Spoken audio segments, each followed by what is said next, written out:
Welcome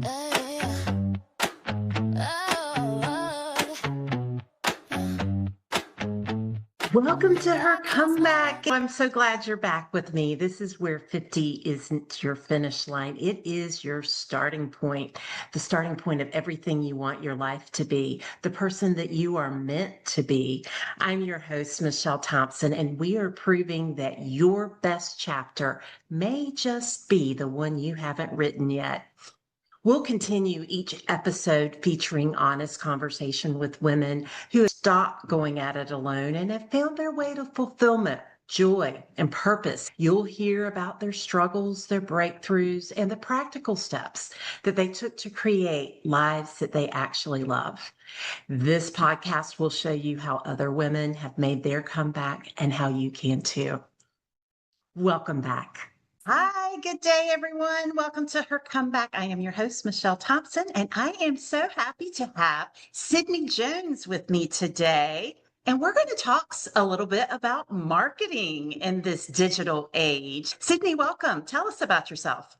Well, thank you for having me on. My name is Sydney Jones, and I'm the owner of Sydney Jones VA, which is a digital marketing agency. We have a very small team that works with clients remote or here locally in Kentucky, and we work on all things digital marketing. So that includes social media, email marketing, website design, ads.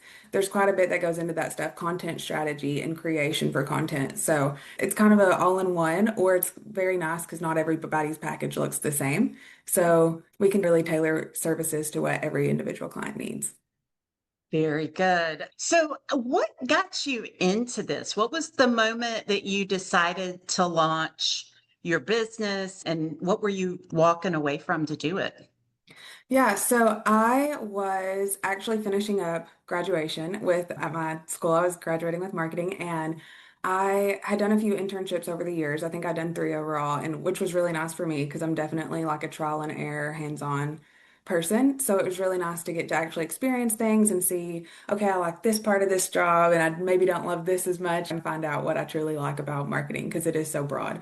So that was really helpful. But as graduating, I think it's really hard in entry level positions sometimes to find what you're looking for, especially in where I'm located, Kentucky. So I wasn't seeing too many job options that I was really excited about. And I came upon a program by Sarah Wiles, actually called The Start, through a family friend, and it teaches you how to be your own service provider business. So I doubled up on that while finishing up school. So I could immediately go from graduation into my own business, and that is how it all got started.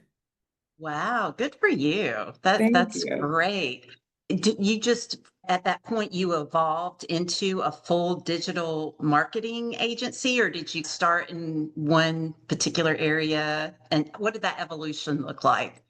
Yeah, so when I first started, in the name it says VA, which stands for virtual assistants, and that's really what I did mainly starting out. I was very broad and I was very excited to just get my foot in the door and get open to working and getting those experiences. So I did a little bit more like admin things and just a lot of implementation, which I still do, but now it's mainly just implementing marketing. And then it was just whatever they needed. It was really good for me at the time. I think it got my foot in the door with people. It got great connections and referrals in the business world, but I think I just learned over time. Marketing specifically is what I want to do. And the great thing about it is you learn so much as you start working with clients that I think that was the biggest learning curve I've had in all my time, like in school after, was just getting started and starting to work with people. So you really get that experience. And then over time, you could really start to say, now I'm not just creating your graphics, I'm helping you with content strategy. I'm helping you do overall marketing strategy for your whole business. And then after about a year and a half, that's when I started to grow my team. So now we have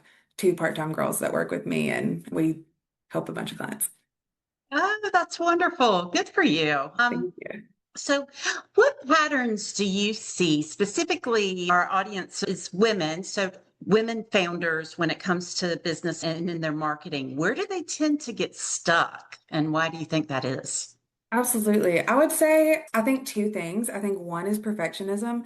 I think a lot of that, we're so hard on ourselves individually because you look at someone else's and you're not sitting there critiquing every tiny little thing. But when it's you're like, oh, I don't like how my hair looks in that, or oh, I don't like how I've said, or I don't know, there's just so many little things that you'll pick out that no one else would even notice. We're just really critical of ourselves. And I feel like even with clients, I'll tell them sometimes do as I say, not as I do, because it's really Mhm. hard for me to get myself to post, even though I'll post for everybody else.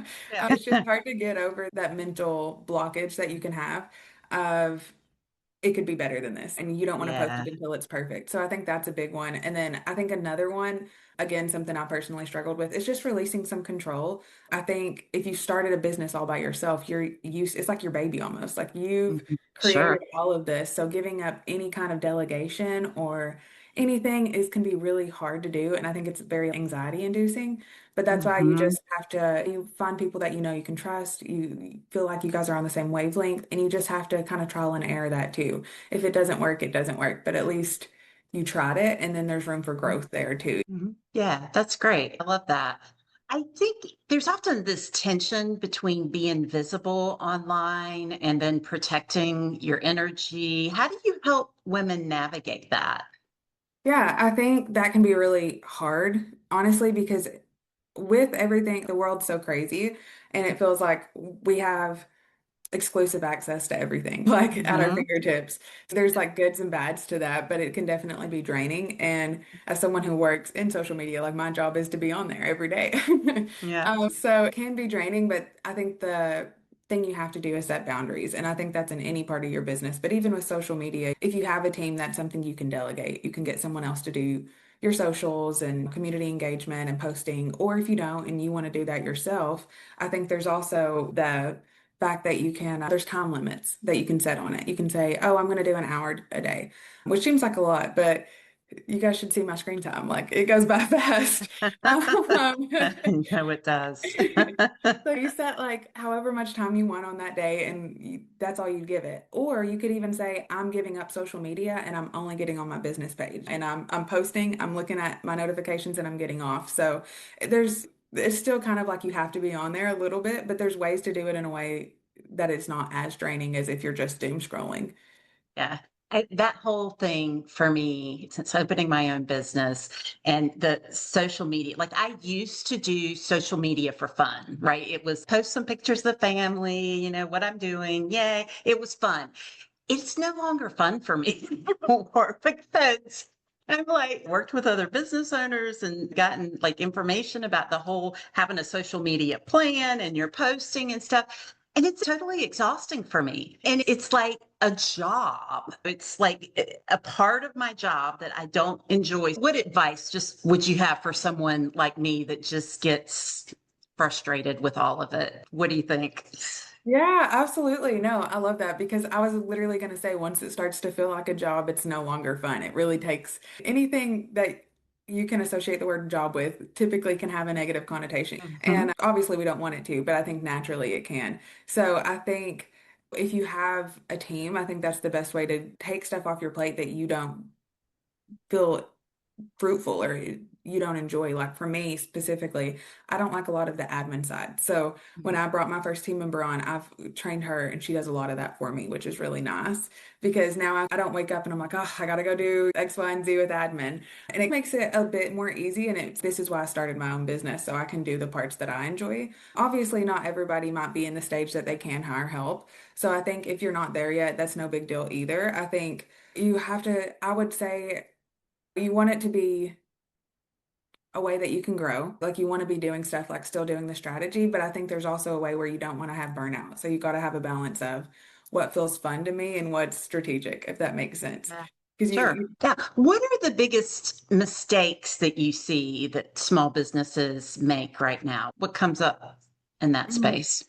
I would say sometimes we can get carried away with, oh, I really need to make this sell. We're so focused, like we're a small business on all the things we're doing and all the different hats we're wearing. But I think something that maybe we don't do as much is put ourselves in our ideal client's shoes. So that's something I try to always say to new clients. I'm like, put yourself in their shoes. Like you are your picture perfect client, like the exact person you would want to be working with. What are they struggling with? What do they need help with? What would they stop if they saw your post? And be like, oh, wow. I think you have to very clearly have somewhere a message where people can see very clearly just who you are, what you do, and how it benefits them.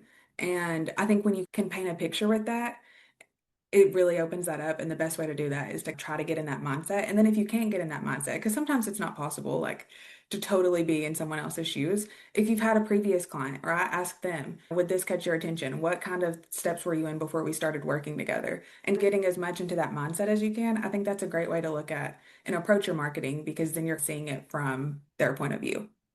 Yeah, definitely. That makes sense. So with marketing, like it's all about trends, right? Like what's the latest, hottest thing? Everybody's chasing the trend. But what does Yes. it actually mean to market with intention over just this impulse? Absolutely. I think it's a lot. I think it's so funny because with social media, I don't think people always realize that there's a lot of strategy that can go into it. Because that's what exactly what I would say is it should be strategy over the trends and everything else. And that's not saying you can't do some trends, but I think if everything is just a trend, every post is a trend, or trends are your strategy, I don't think that's the most sufficient way to grow. There should be value in there. You should look at what all am I trying to make with my do with my clients, and as well as like a connection. You should have community in there and be posting stuff that's going to build some kind of relationship with the person on the other side. Oh, yeah, that's good. And so, what would you say if I was just going to focus on one or two things in my business? What would I prioritize? What's the most important?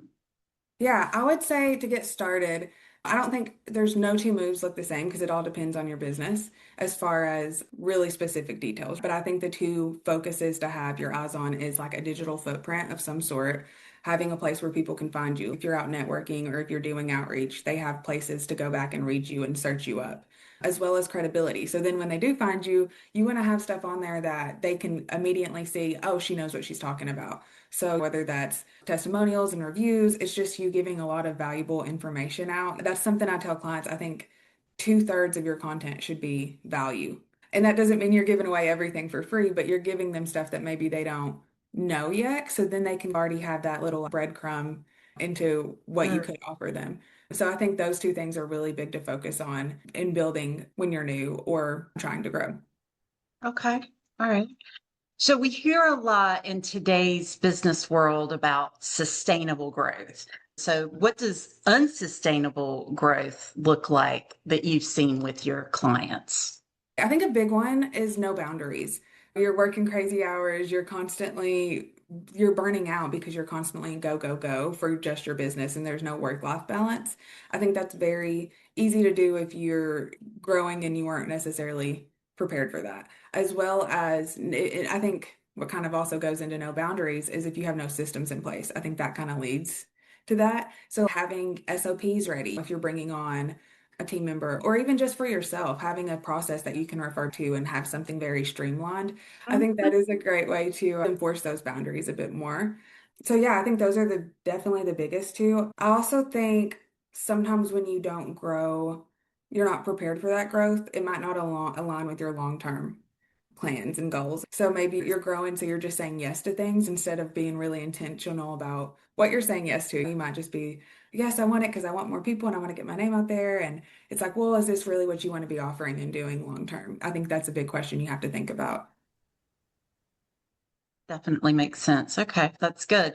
So, what about the woman who's out there who they can be great at their job and what they're doing, but they're just terrified of being seen online. The whole online thing is a lot. And some people my age and people older than me, that's still something that shows up. So, what would you say to those women? Yeah, no, I totally get that because I'm also one of those women. Like I feel that way sometimes about myself. I tell my clients, I like to be behind the camera. Like I like to be instructing you and being a wing woman back there. But it is hard. I think it's a lot of mindset stuff. But I think the best thing you can do, if as me working with one, I try to make you feel very comfortable, very confident. And I think it's just a conversation that needs to be had of what do you feel okay doing? Throwing out ideas. Would you be okay with doing a talking video? Would you want it to be very natural? Would you like to have a little like script you could refer prefer to. If you don't want to do talking, that's totally fine too. We can start with more pictures of you, just days in the life, stuff like that. There's B-roll, so maybe they don't even really want their face in it that much. There's so many different ways you can play around with it, and hopefully a lot of the times you can find a way that feels comfortable. And then once they get started, I feel like they typically, you get into a little bit of, okay, I can do this. What is a B-roll? Oh, a B-roll. Okay, so yes, that's a great question. A B-roll is kind of like video of, I don't want to say necessarily behind the scenes, but like, for example, I have a client that she throws social events. So if I'm getting B-roll of the event, I'm just getting the people going around mingling and they're talking, or I'm getting her setting up, or I'm getting her doing a speech introducing herself. So it's just like quick clips where you're catching the vibe, the atmosphere of the place, but not necessarily anyone's directly talking to you. All right, because I've seen it a lot in the marketing lab. Do your B rolls. So thank you for Absolutely. that. And Yeah. are there any other little terms like that that some people may not know? I've seen B roll, but can you think of anything else Oh, that's yeah. unique? Yeah, absolutely. CTA. I Okay. feel like people know that a bit, but I've thrown that out some and some people don't. So that just means a call to action. So if you want to have a call Okay. to action on your screen pop up being like, this interests you, DM me or Yeah. comment below, X whatever. So that's like your call to action for them to do something to get in contact with you. So that's one. But another great option for B-roll I wanted to mention, it doesn't have to be something like at an event. That was the first thing Uh-huh. that came to mind. But if you work remote, I work remote, you can set your camera up to the side of Uh-huh. you and just get B-roll of you working and use that for something. Ah, It can be very okay. relaxed too. It does not have to be a big event. Okay. Oh, I Yeah. like that. Good idea. I Yeah. haven't even thought of it from that perspective. That's great. What is a marketing belief that maybe you've seen show up with many entrepreneurs out there that you just wish you could, maybe it's a misconception. You wish you could erase it. Is there something out there like that just keeps showing up? Yeah.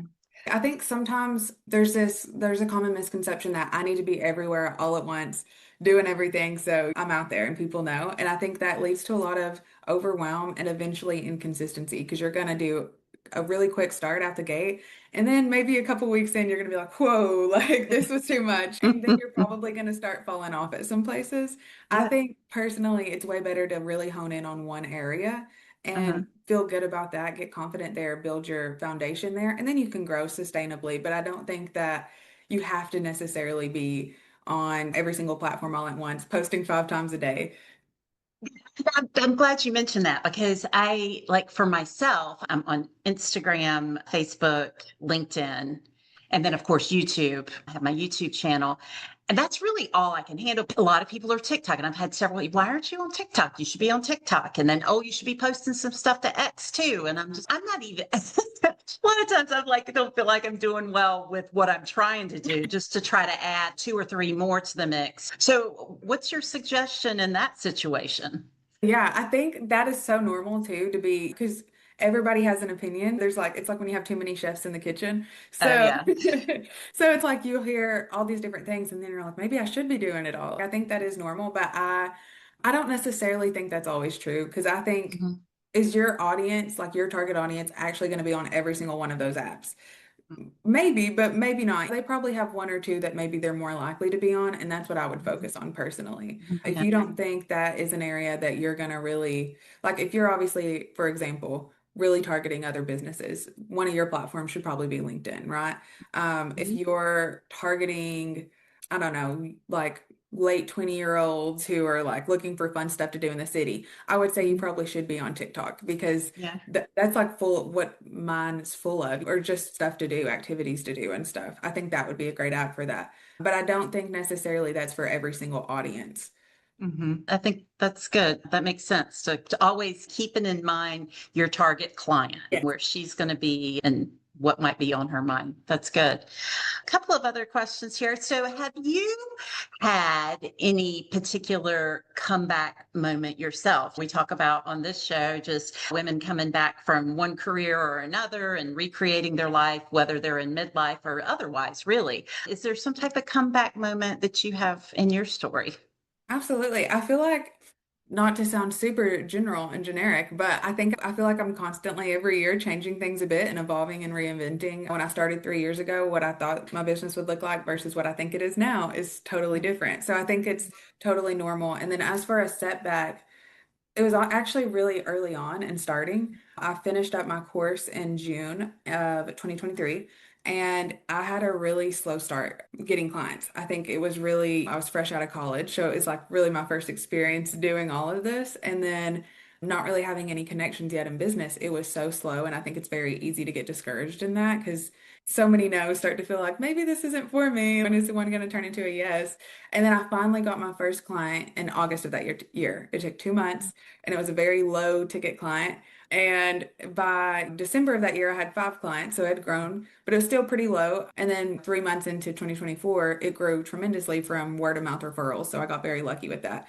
But I think the lesson there was just having to shift my mindset around business and around failure. Because by December of that year, I was like, maybe I'm gonna really have to give it up and switch my ideas. Like we're 6 months into this and it's not looking great. And 6 months in hindsight's not a long time, but I Mhm. think it's just very easy to get discouraged on yourself. And maybe if you don't have the most encouraging support system around you as well, that can be deterring. So just knowing no isn't necessarily failure, it's more of a redirection. And there's always Mhm. learning to be done there. So you can, maybe it isn't for you, but maybe it's just let me reassess what I'm doing. Is it how I'm approaching people? Is it who I'm reaching out to? There's so many other questions that you could look into when you do get a no. And for you, how did you encourage yourself? Because I know for me, like it's having my own business every day, it's about my own self motivation. Like, how am I going to motivate myself today to keep at it? Was there something that you did for you that was specific that kept you that stick to itiveness? I think there's probably maybe a couple things. First, I think was I was like, I want to know I can do this and I want to prove everybody wrong that thinks I can't. Yeah, I yeah. think that was a little bit of it, just like a little stubborn side of me. But I also think I just really had an ideal of what I wanted my work life to be like. I think we work for so like the vast majority of our life. And it's Mhm. you should feel happy when you're working. If you're going to work 5 days out of 7 days a week, you should feel good about it. And you should feel energized to get up and go do what you do and love it. So that was a big thing for me on I'm going to keep pushing to this until I absolutely cannot anymore. And then Mhm. I'll redirect. Yeah. Okay, good.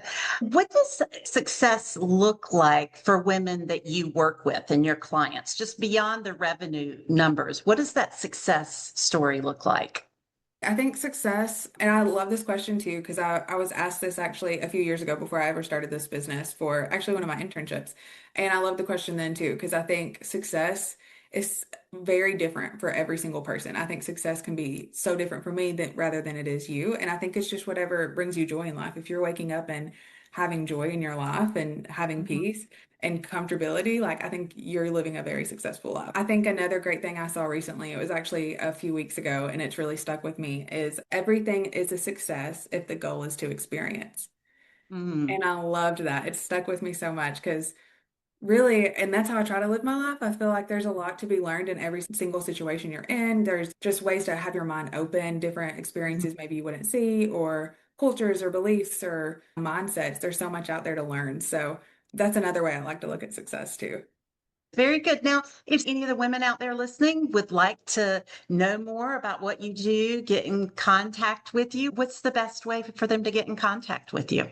Yes. So the best way to get in contact with me is probably on Instagram. I have Sydney Jones VA is my username. So I'd love to connect there as well as if you do want to send me an email, it is just sydneyjonesservices@gmail.com. So those are the two best ways to reach me.